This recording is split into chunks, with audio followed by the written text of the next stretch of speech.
అవుతుందని చెప్పి చూస్తున్నారా? యాక్చువల్‌గా మా తమ్ముడికి ఎగ్జామ్స్ ఉన్నాయి. వాడు చాలా సిన్సియర్‌గా ప్రిపేర్ అవుతున్నాడు. సో, వాడి బదులు నేను మీకు ఒక ఇంపార్టెంట్ టాపిక్ అంటే ఒక హాట్ టాపిక్ గురించి చెప్తాను మీ ముందుకొచ్చేసా.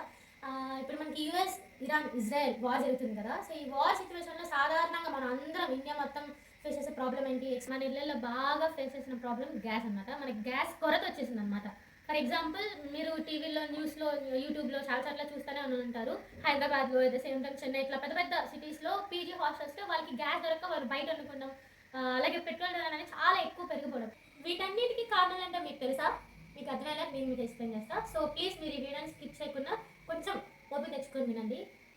యాక్చువల్‌గా మన ఇండియాకి క్రూడ్ ఆయిల్ వస్తాం అనేది ఆగిపోయింది. ఈ వార్‌కి ఇండియాకి క్రూడ్ ఆయిల్ వస్తూ ఆగిపోవడానికి, ఇంట్లో వాడుకునే గ్యాస్ కొరత రావడానికి, ద సేమ్ టైమ్ మనం వాడుకునే పెట్రోల్ రేట్స్ పెరిగిపోవడానికి వీటన్నిటికి క్లియర్ ఎగ్జాంపుల్. ఫర్ ఎగ్జాంపుల్ ఇది 1 బ్యారెల్ ఆఫ్ క్రూడ్ ఆయిల్ అనుకోండి. 1 barrel of crude oil is equals to 159 litres of crude oil అనమాట. సో ఇప్పుడు 159 లీటర్స్ మొత్తం మనకి పెట్రోల్ ఉండిద్దా? కాదు. పెట్రోల్ మనకి ఒక 40-45% ఉండిద్ది. డీజిల్ ఒక 25-30% ఉండిద్ది. అలాగే ఎల్పిజి లిక్విఫైడ్ పెట్రోలియం గ్యాస్ ఒక 3-5% ఉండిద్ది. అలాగే మనం రోడ్ కన్స్ట్రక్షన్స్కి తార్ యూస్ చేస్తాం కదా, అదొక 3-5% ఉండిద్ది.